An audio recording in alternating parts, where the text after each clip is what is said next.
What's up, everybody? It's John with John Sports Arts and Collectibles coming at you with a brand new video. How is everyone doing out there today in the YouTube universe?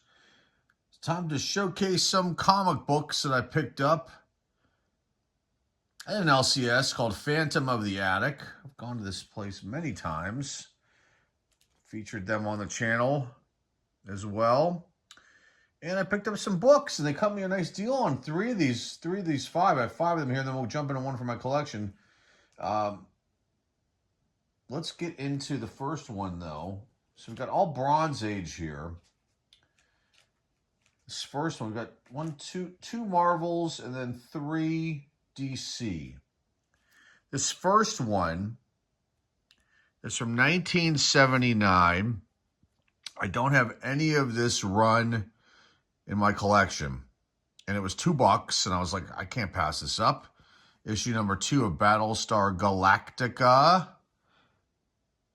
based on the first episode of the television series Battlestar Galactica, written and created by Glenn Larson. You got Exodus on the cover here. Let's see if that's a title or not. Very nice copy. White pages, needs a minimal clean. I don't know what I'll do with this one. Part of me wants to keep this in my collection, and the other part of me wants to, get books graded. Now, people are poo-pooing the grading thing now.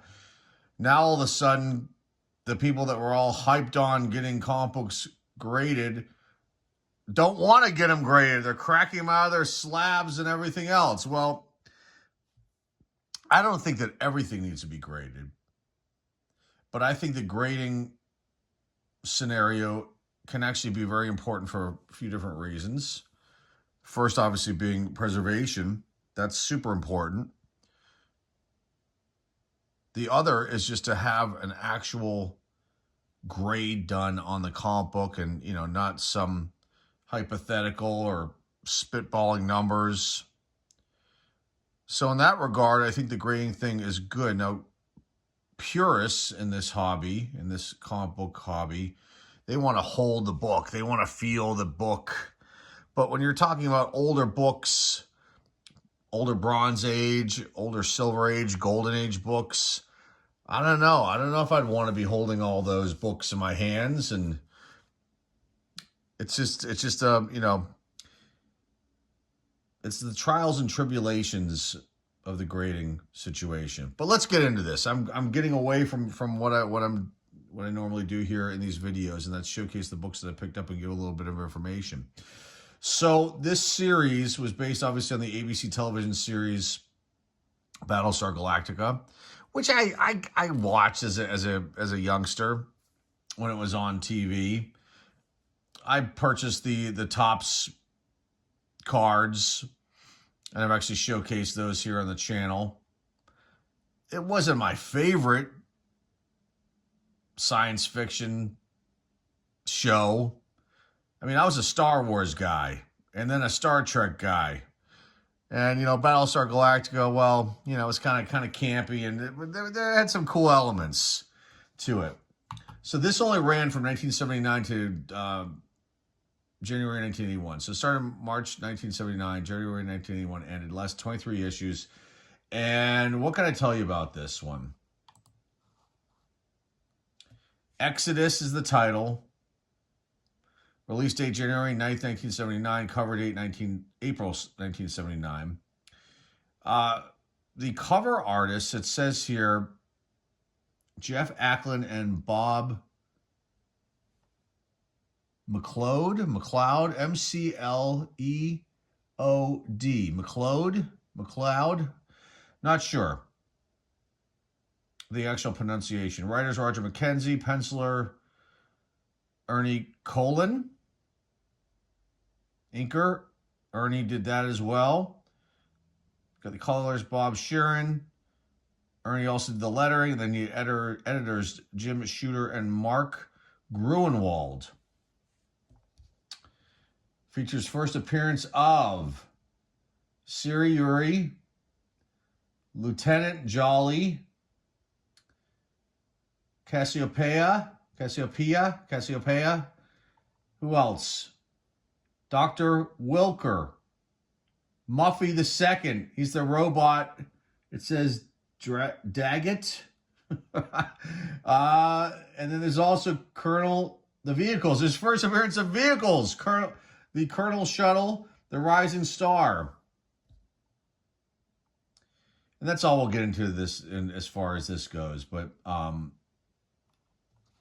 Galactica issue number 2. There have been a lot of this book graded. 329 copies of this book graded. And then pricing on this one, a 9.8 is $90, a 9.2 only $30, a 8 $23, a 6 $13, a 4 $6.97, and ungraded the average is $3 to $4. I paid $2 for this. It was definitely worth the pickup. They had issues number 3. I probably should have gotten that one, but I picked up some other items instead, some other books instead.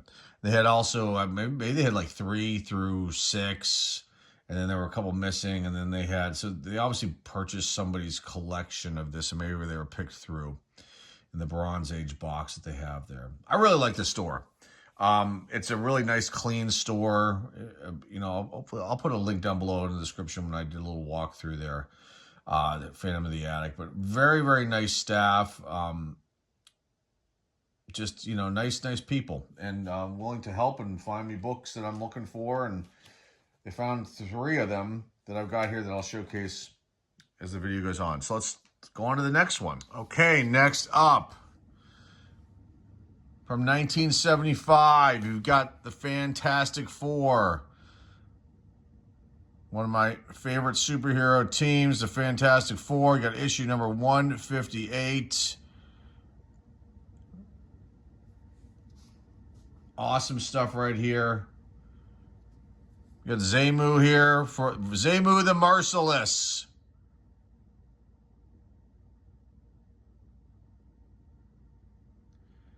Originally appeared in Strange Tales issue 103. He was named Zemu. It was then changed to the XEMU spelling in this issue from 1975. Very cool stuff here. This $2 book. It needs a little bit of cleaning and a press. This will stay in my collection because this won't grade high. This is a, you know, mid to lower grade book, probably a 4. I don't know, maybe I could squeeze a 5 out of it. I'm just going to keep this one. I love the cover. It's obviously a little off-white. It needs to be cleaned on the back too. It'll, you know, this will take a little bit of work. I'll do the best I can with this just for my own personal use here. But for $2, you know, I'm not going to pass up a Fantastic Four issue. You know, a nice Bronze Age issue right here. So, Rich Buckler did the cover of this one. It's got one story, Invasion from the fifth dimension. Got Roy Thomas as the writer, penciler Rich Buckler. He also did the cover as well. Inker Joe Sonat. Rich Buckler again shows up. Janice Cohen is the colorist. The letter, Joe Rosen, and then the editor on this one's Roy Thomas. Fantastic Four issue number 158. Release date February 25th, 1975. The cover date May 1975. I love this cover. This is awesome. Got the Fantastic Four there. Black Bolt is in the flashback. There's all kinds of interesting things with this story here. So you've got Medusa's in here too. The Thing, Human Torch, Invisible Girl. Quicksilver is right there. And then there's like recaps. Iron Man, Thor. The New York Jets are mentioned in the narration. Doctor Doom's mentioned. The X-Men are mentioned. The Avengers, Magneto. And just super cool stuff right here. I love it. There's flashbacks of Black Bolt and a bunch of other names here. Crystal, Triton. Gorgon, the flashback, and just a really nice, nice book. Prices on this one. This is a 9.8, $213. Pretty good. $92, $95, and $860, a $650, a $14, and an ungraded $5, $5 to $6 says here. $2. It's worth $2. Very cool cover. Love it. I just wish the white was a little bit whiter. It's not. You can see there's some discoloration here. It needs to be cleaned. It needs to be pressed. I don't know if I can get rid of it. There's a little bit of a wrinkle down here. I don't know what happened with this one, but it was worth the pickup. Okay, now on to the next three. We'll do they're the same title. Well, let's get into these ones. 3 DC books coming up right now. Alrighty, next up we've got Ragman. I had this same issue number 3, as a kid, as a 7-year-old. Ragman, issue number 3. I have also issue number 2, which I'm looking to replace because I cut the cover with my little kid scissors and cut out the pictures on the inside of the cover like a big old dummy. And this issue number 3 was kind of worn, and this is a really nice copy of this issue. Ragman, one of the, I would say, under the radar, perhaps not forgotten about because they rebooted this character in the 90s, but definitely one that people don't think about and sometimes don't even remember, because I've been to some comic book shops and I say, hey, I'm looking to get Ragman number 1 through 5 because it's only a 5-issue run. And they look at me like, huh? like when you're talking to your if you have a dog at home and you talk to the dog and he turns his head sideways or she turns her head sideways because they're trying to understand you. That's the kind of reaction I've gotten from some of the LCSs in my marketplace here. Not a fan of the attic, and I'm sure if I went to Ides Entertainment, which I plan on going down there soon, I'm sure they know who Ragman is. But some of these other ones, these other locations, they don't know because they don't know. If you know what I'm saying. This is cool as all hell, Ragman. Now, I've got 2 other issues here to showcase too. So now this book is always like, stuck with me. It's a Joe Kubert cover. He did all 3 of these that I've got here. And let's talk a little about Ragman. So this came out in 1976. It was a bi-monthly comic, and it ended only after 5 issues. The last one was April 1977, which I have here. So we're going to look at that one in a second. But Robert Kanigher, I've heard different pronunciations of Robert's name. Kanigher and Kanigher. So regardless, just Joe Kubert's an iconic figure in the comic book world, and so is Robert. He created Sergeant Rock. He worked on Wonder Woman, lots of stuff on Wonder Woman. He was involved with that for like 20 years with that franchise of Wonder Woman. And he passed away in 2002, but then he also worked on All-American Men of War, The Flash, G.I. Combat, Metal Men, Our Army at War, Our Fighting Forces. I believe he created Sergeant Rock, Star Spangled War Stories, and then Wonder Woman. Those are like his top works. So, what else can I tell you about Ragman? So it's created by him and also by Joe Kubert. So, and the title character, Rory Reagan, was presented as a vigilante who focused on standard urban crime threats such as gangsters, drug dealers, and thieves. And you can see these gangster dudes going after this young boy. I believe he might be blind, I think. If my memory serves me correctly, and I did not open this up. I took it right out of the bag and board that was in and transferred over to my own here. And then it says here that after criminals caused power lines to fall to the ground, Rory, his father, and some friends of the family are simultaneously electrocuted. This is terrible. Rory's the only survivor, gaining the collective abilities and physical traits of other men. The miniseries depicted Rory Reagan as a young man and former active member of the U.S. Marine Corps who had served during the Vietnam War. The letters page of Ragman number 3 specifically stated that the character was intended by Kenninger and Kubert to be of Irish descent, but I think they changed that, or it changed to Jewish descent, maybe in the reboot. So there is issue number 1. Just super cool. I love this cover. I think the character is awesome. I hope that this is the kind of character that DC, thinks about somehow. I don't know. I think a series of this would be awesome. That's what basically I'm trying to say here. So if anyone from DC is watching this video, they're probably not. Think about it. Okay, artist Joe Kubert. He did the cover here, and then you got Redondo Studio. I don't know if that's a real person or not.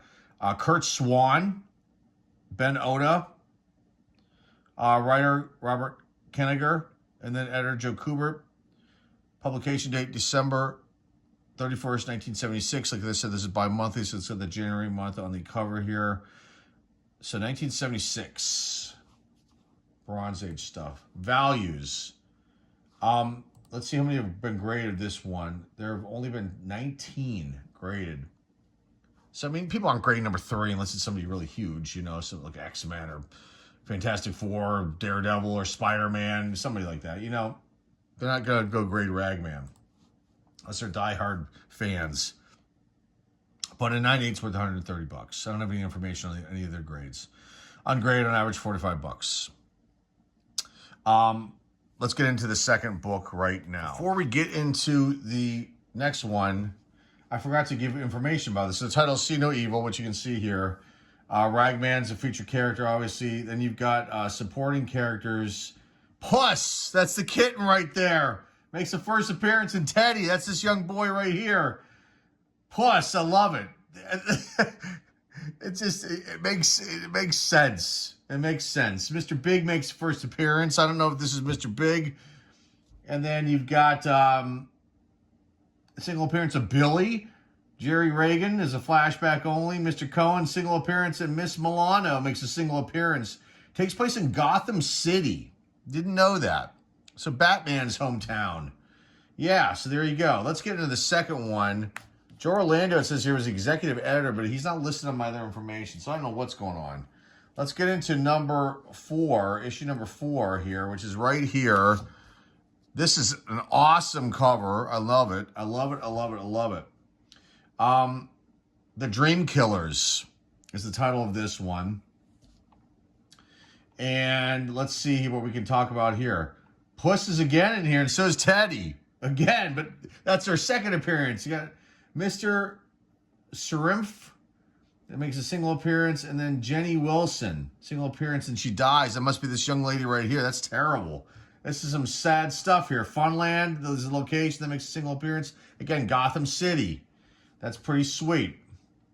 Now, I said they had a reboot in the 90s, but they might have done this 2017 too, it says here, but I could have sworn there was something in the 90s too, but maybe I'm wrong with that. Okay. Let's just talk about who worked on this. You got Joe Kubert again, Redondo Studio, Kurt Swan. Joe is the editor, and then you got E. Nelson Bridwell as the writer, along with Robert Kenninger. And February 28, 1977 is a publication date with a March month date on the cover here. And then values on this one. People have gotten this graded, but there's not too many under 20. It looks like here 9.8, $100, 9.2, $50, an 8, $30, 6, 17, and a 4, $7. Ungraded, $7. And the last one here, let's get into the last Ragman, then we'll get into the book from my collection. The last issue of Ragman, issue 5, is the last one of the run. Very cool stuff. The fact that he's in Gotham City, wouldn't that be awesome if somehow they incorporated him into maybe one of the future Batman movies? That would be awesome. And I'm right in saying that they had this out in the 90s and they rebooted again in 2017-18. So this one is called Junkyard of Death. It's right there on the cover. Again, Joe Kubert did the cover. And then he was also the penciler, inker, and editor. And then Robert Kaniger was the writer for this one. Puss makes another appearance. So does Teddy. He must be in every issue. He's also a mute too. I remember reading the second issue and the third one, which I have, and just kind of making, feeling kind of sad for that boy in the story. I was a kid, so you got, sometimes that happens. Okay, the antagonist in this, the Syndicate, and it's a Spider here, and then you've got Senora Mendoza makes a single appearance. Mrs. Cohen makes a single appearance. I love these characters. Joey, and then Jerry Reagan is in flashback only. Again, location in Gotham City. And you've got a publication date, July 10th, 1977 on this one. And then you've got pricing on this, $161 for a 9.8, $42 for a 9.2, an 8.25, a 6.15, a 4, $5, ungraded, $3-4. Now, the Phantom of the Attic owner cut me a deal on all these, which was great.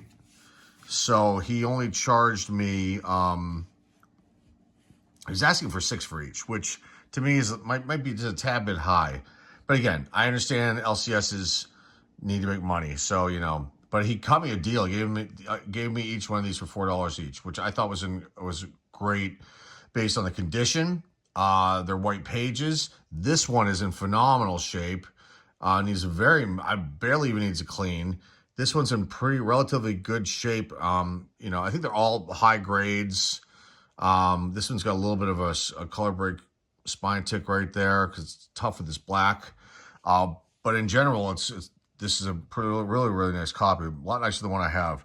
And then this issue number 4 is in exceptional shape, and except for there's a little bit of a chip or something here, right around here. It's hard to see. But again, these are going to stay in my collection because I've wanted these for a while now, and I just need to get 1 and 2. 2 I already have, like I said, the cover's cut, and I need to get issue number 1. And no one seems to have it here, and I'm hopefully going to be making a stop at Ides at some point in the future, and hopefully they will have that issue number 1 down there. I have a feeling they will. So let me pause this one more time, and then we'll get into a book from my collection. All right, let's get into a book from my collection, keeping the theme going here with the Bronze Age. I just pulled out a random book, and I wanted to kind of feature this superhero here, Canadian superhero. Our friends up north there in the Great White North in Canada. You got Captain Canuck. Yes, this is his his first summer special. Now, I picked these up at Ides Entertainment, and I've got the direct copy, and I've got the newsstand copy. So, the newsstand might be worth something here. Let's take a look at the direct copy, though. Let's just talk a little more about Captain Canuck, who I actually really, really dig. And I got Captain Canuck number 1 grade. So this character is from Canada, obviously, and was created by Ron Leishman and Richard Cumley, who also started out this comic book line here, Cumley Comics with an X.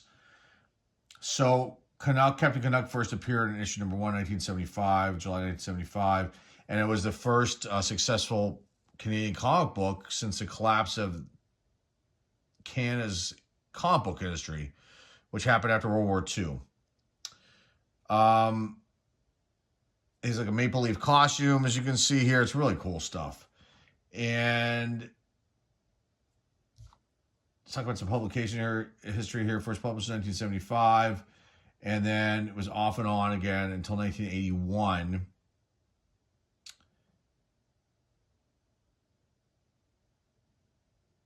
So let's get into some of this information about this book, and then we'll get into the actual comic book itself. There are a lot of artists working on this, and I'm sorry, I was just looking at some information here, so I paused for a second. Claude St. Aubin, Richard Cumley, George Freeman, Peter Dawes, Gene Day, Dave Sim, Vern Andresiak, Tom Grummett, and Don Gauthier. the artists on this one. Writer Pierre Dawes, Claude St. Aubin, various, it says here that Richard Cumley, editor Richard Cumley and George Freeman, and publication date June 30th, 1980. Let's get this out of this old bag and board. I should probably replace this. But a pretty nice copy. I mean, pretty damn good shape. Let's see. Let's take a look. I don't even remember looking at this, to be honest. This is like maybe the first time for me seeing this. So it looks like off-white pages, probably because of the age. And maybe we won't go through this because it's never been looked at and I don't want to mess up the spine, but we can just take a look at the first few pages here. There's a Captain Canuck Club.